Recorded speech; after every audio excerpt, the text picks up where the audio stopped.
আজকে প্রায় দীর্ঘ 6 বছর পরে আমি কালাজাম মিষ্টি বানাইছি।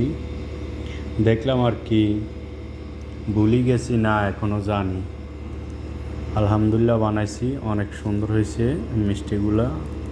ভিতরে কোনো চাক নাই, কোনো দানা নাই, অনেক পিওর। বেশি সময় লাগে না বানাইতে, আধা ঘন্টা লাগছে এই আর কি। যা হোক, আমি চেক করে দেখলাম আর কি, ভুলেই গেছি না এখনও জানি। আলহামদুলিল্লাহ যে এখনও মনে আছে কীভাবে বানাইছি আগে, এখনও আজকে বানাই দেখলাম যে আলহামদুলিল্লাহ অনেক ফাইন হয়েছে মিষ্টিগুলা।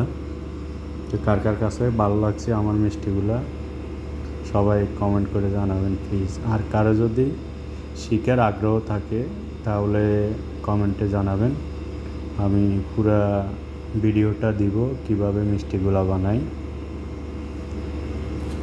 কেমন দেখেন সবাই, কত সুন্দর হয়েছে, মাশাআল্লাহ।